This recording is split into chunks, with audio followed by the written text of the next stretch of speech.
자, 구약성경 1076페이지 예레미야서 16장의 말씀입니다.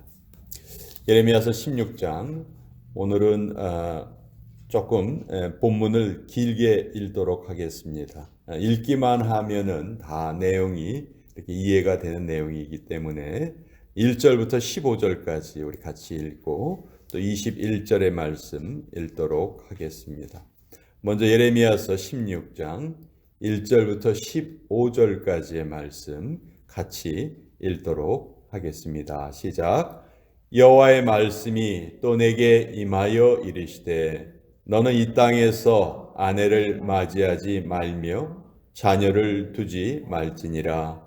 이곳에서 낳은 자녀와 이 땅에서 그들을 해산한 어머니와 그들을 낳은 아버지에 대하여 여호와께서 이와 같이 말씀하시오니 그들은 독한 병으로 죽어도 아무도 슬퍼하지 않을 것이며 묻어주지 않아 지면의 분토와 같을 것이며 칼과 기근에 망하고 그 시체는 공중의 새와 땅의 짐승의 밥이 되리라. 여호와께서 이와 같이 말씀하시되 초상집에 들어가지 말라. 가서 통곡하지 말며 그들을 위하여 애곡하지 말라. 내가 이 백성에게서 나의 평강을 빼앗으며 인자와 사랑을 제함이라. 여호와의 말씀이니라. 큰 자든지 작은 자든지 이 땅에서 죽으리니 그들이 매장되지 못할 것이며 그들을 위하여 애곡하는 자도 없겠고 자기 몸을 베거나 머리털을 미는 자도 없을 것이며 그 죽은 자로 말미암아 슬퍼하는 자와 떡을 떼며 위로하는 자가 없을 것이며 그들의 아버지나 어머니의 상사를 위하여 위로의 잔을 그들에게 마시게 할 자가 없으리라. 너는 잔치집에 들어가서 그들과 함께 앉아 먹거나 마시지 말라. 만군의 여호와 이스라엘의 하나님께서 이와 같이 말씀하시니라. 보라, 기뻐하는 소리와 즐거워하는 소리와 신랑의 소리와 신부의 소리를 내가 내 목전 내 시대에 이곳에서 끊어지게 하리라. 내가 이 모든 말로 백성에게 말할 때 그들이 내게 묻기를 여호와께서 우리에게 이 모든 큰 재앙을 선포하심은 어찌 됨이며 우리의 죄악은 무엇이며 우리가 우리 하나님 여호와께 범한 죄는 무엇이냐 하거든 너는 그들에게 대답하기를 여호와께서 말씀하시되 너희 조상들이 나를 버리고 다른 신들을 따라서 그들을 섬기며 그들에게 절하고 나를 버려 내 율법을 지키지 아니하였음이라. 너희가 너희 조상들보다 더욱 악을 행하였도다. 보라, 너희가 각기 악한 마음에 완악함을 따라 행하고 나에게 순종하지 아니하였으므로 내가 너희를 이 땅에서 쫓아내어 너희와 너희 조상들이 알지 못하던 땅에 이르게 할 것이라. 너희가 거기서 주야로 다른 신들을 섬기리니 이는 내가 너희에게 은혜를 베풀지 아니함이라 하셨다 하라. 여호와의 말씀이니라. 그러나 보라, 날이 이르리니 다시는 이스라엘 자손을 애굽 땅에서 인도하여 내신 여호와께서 살아계심을 두고 맹세하지 아니하고 이스라엘 자손을 북방 땅과 그 쫓겨났던 모든 나라에서 인도하여 내신 여호와께서 살아계심을 두고 맹세하리라. 내가 그들을 그들의 조상들에게 준 그들의 땅으로 인도하여 드리리라. 21절의 말씀 읽겠습니다. 시작. 여호와께서 이르시되 보라, 이번에 그들에게 내 손과 내 능력을 알려서 그들로 내 이름이 여호와인 줄 알게 하리라. 하나님의 말씀입니다. 아멘. 자, 예레미야서 16장의 내용은 오늘 우리가 읽은 내용을 보면 너무도 확실하게 지금 하나님께서 무슨 말씀을 하고 계시는지 우리가 잘 깨달을 수 있습니다. 아시다시피 예레미야는 유다가 망하기 직전에 활동했던 선지자입니다.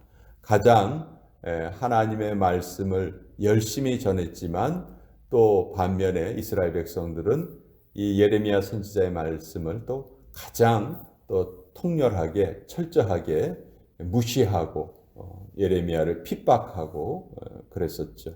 마치 우리나라가 일본의 나라를 빼앗기기 직전에 얼마나 나라가 혼란스러웠는지 우리가 그때의 기록을 보면 참 눈물 없이는 들을 수 없는 그런 내용들이 참 많습니다. 마치 그때처럼 남유다가 멸망당하기 직전에 그들의 모습은 너무나 흐트러져 있었어요. 그래서 하나님께서 이 예레미야를 하나의 어떤 시청각 모델로 사용하기를 원하십니다. 그러니까 예레미야에게 몇 가지의 사명을 주시는데 이러이러한 행동을 보여라. 그래서 너의 말뿐만이 아니고 너의 행동을 통해서 이스라엘 백성들에게 내가 하고자 하는 말을 전해라. 이 사명을 받게 되는 것이죠. 이 세 가지 사명을 받는데 첫 번째는 하나님께서 예레미야에게는요. 결혼도 허락하지 않으셨어요. 지금 나라가 곧 멸망당할 그때인데 지금 결혼한다는 게 말이 되겠느냐. 그래서 2절에 보면 너는 이 땅에서 아내를 맞이하지 말며 자녀를 두지 말아라. 지금 그럴 때가 아니다. 왜냐하면 이제 그들이 큰 환난을 당해서 다 이 땅에서 죽게 될 것인데 그들이 죽는다 해도 슬퍼할 자도 없고 그들을 땅에 묻어줄 자도 없고 정말 그들을 위해서 신경 쓸 수 있는 사람이 아무도 없다. 이제 큰 재앙이 곧 임할 것이다. 그러니 너는 결혼도 하지 말고 자녀도 두지 말아라. 그 내용이 4절에 너무도 잘 나타나 있어요. 그들은 독한 병으로 죽어도 아무도 슬퍼하지 않을 것이다. 묻어주지도 않을 것이다. 또 칼과 기근에 망하고 그 시체는 공중의 새가 먹고 땅의 짐승이 먹을 것이다. 그런 비참한 일이 곧 일어난다. 그러니 결혼을 하지 말아라. 두 번째는 초상집에 가지 말아라. 지금 나라가 곧 망할 상황인데 초상집에 가는 것은 어떻게 보면 사치스러운 일이다. 민족적인 고난이 너무도 클 것이다. 그런데 어떻게 한 개인의 죽음 앞에 슬퍼할 겨를이 있겠느냐. 나라가 망하는데 그 사람이 죽었다고 슬퍼할 일이 뭐가 있겠느냐. 나라가 망한 일이 더 크고 더 슬퍼할 일이 아니겠느냐. 그리고 세 번째는 잔치집에 가지 말아라. 지금 어떠한 비극이 눈앞에 닥칠지 모르는데 잔치집에 가서 먹고 마시고 즐거워한다는 것은 내가 너에게 맡긴 하나님의 말씀을 선포하는 그 내용과 너무도 맞지가 않는 것이죠. 그렇죠? 곧 나라가 멸망당할 것이다. 지금 예레미야는 외치고 있는데 그래서 회개해야 된다. 돌이켜야 된다. 외치고 있는데 그렇게 말하면서 잔치집에 가서 먹고 마시고 즐거워한다면 그건 정말 어울리지 않는 일이죠. 자, 이렇게 세 가지의 시청각 사명을 주십니다. 너가 이러이러한 행동으로 저들을 일깨워라. 그렇지만 이미 어두워질 대로 어두워진 이스라엘 백성들의 마음은, 유다 백성들의 마음은 돌이키려 하지 않았어요. 오히려 그들은 엉뚱한 소리를 합니다. 자, 예레미야가 이런 말씀을 전할 때 분명히 10절에 보면 이스라엘 백성들이 이상한 질문을 할 것이다.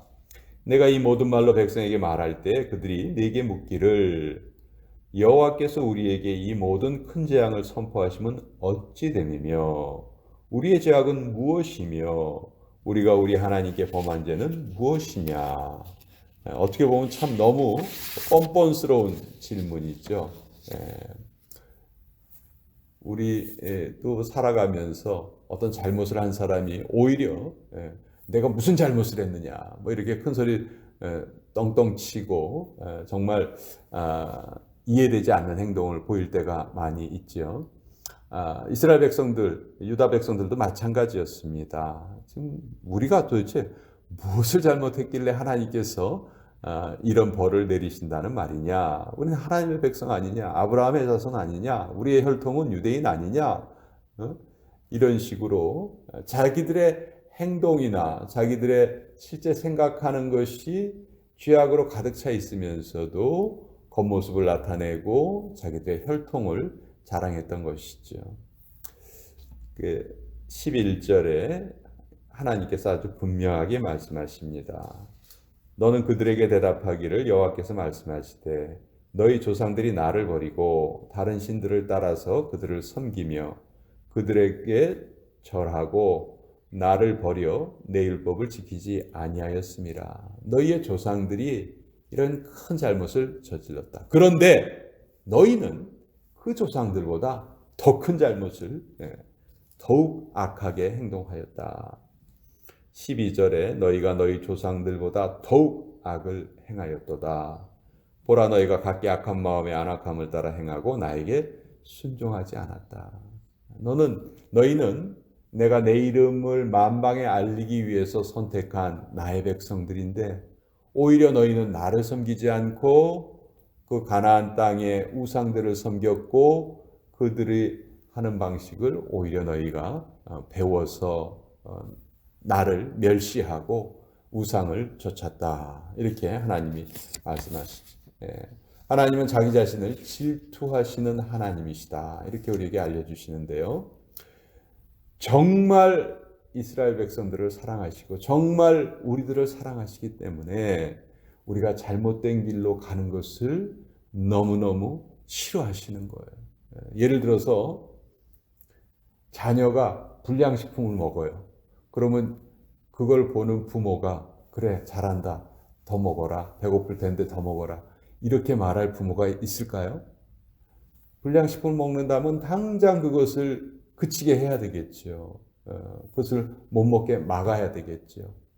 그것이 올바른 부모잖아요. 마찬가지로 하나님께서도 지금 잘못된 길로 가는 이스라엘 백성들을 어떻게든지 막으려고 하시는 거예요. 그런데 아무리 막으려 해도 그들이 말을 듣지 않으니까 이제 최후의 수단을 사용하시는 것이죠. 13절에 내가 너희를 이 땅에서 쫓아내어 너희와 너희 조상들이 알지 못하던 땅에 이르게 할 것이라.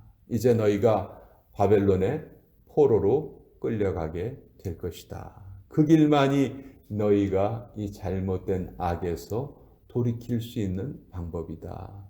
사실 하나님은 이 방법을 쓰기를 원하지 않으셨을 거예요. 그렇죠? 그 전에 유다 백성들이 예레미야의 말을 듣고 회개했다면 우리 요나서에 보면 요나가 니느웨에 가서 하나님의 말씀을 전했을 때 그 이방 족속들이 단체로 다 회개를 하잖아요. 그러니까 하나님께서 그 심판을 내리시기로 한 것을 내리지 않으시잖아요. 그 뜻을 바꾸시죠. 하나님도 예레미야를 통해서 그런 일이 일어나기를 분명히 원하셨을 거예요. 그렇지만 이스라엘 백성들의 잘못을 이런 방법으로밖에 하나님께서 고칠 수 없었다. 그리고 또 말씀하시는데 15절 맨 마지막 부분에 보면 내가 그들의 조상들에게 준 그들의 땅으로 인도하여 드리리라. 포로로 끌려가는 게 끝이 아니라는 거죠. 반드시 그 포로들이 다시 되돌아올 것이다. 참 이 구약 성경을 읽다 보면요. 쉽게 말해서 하나님의 마음은 우리말 표현에 그 문드러진다 하는 표현이 있어요. 마음이 문드러진다. 정말 그 너무너무 그 마음이 아프시고 뭐 이루 말로 표현할 수 없을 정도로 고통을 겪는 모습을 마음이 문드러진다 그렇게 표현하는데 아마 하나님의 마음이 그러지 않으실까 그런 생각을 해봅니다. 그러면서 21절에 여호와께서 이르시되 보라 이번에 그들에게 내 손과 내 능력을 알려서 내 말대로 그들은 포로로 끌려갈 것이고 또 내 말대로 그들은 다시 그 땅으로 돌아올 것이다. 이런 것을 내가 너희에게 보여주면서 내 이름이 여호와인 줄 알게 하리라. 내가 누구인지를 분명히 알리겠다. 오늘도 우리 하나님께서는 이런 말씀들을 통해서 우리에게 분명히 알려주고 계신 거예요. 내가 여호와다. 너희에게 다른 구원을 얻을 다른 이름을 내가 준 적이 없다. 나 외에는 다른 신을 내 앞에 두지 말아라. 나를 섬기는 것이 너희의 삶이 복받는 유일한 길이다 하는 것을 하나님이 오늘 이런 것을 통해서 우리에게 알려주고 계시는 거예요. 그래서 우리가 성경 말씀을 읽을 때마다 하나님의 마음을 조금이라도 우리가 알아가고 이렇게 아프셨던 하나님의 마음을 기쁘시게 할 존재는 우리밖에 없다는 것이죠. 우리밖에 없다는 그 사명을 가지고 우리는 살아가야 돼요. 그것이 하나님이 우리에게 원하시는 모습이고 또 우리가 정말 하나님께 칭찬 듣고 복을 받는 그런 인생이 될 것입니다. 오늘 이 말씀 같이 나누어 보았습니다.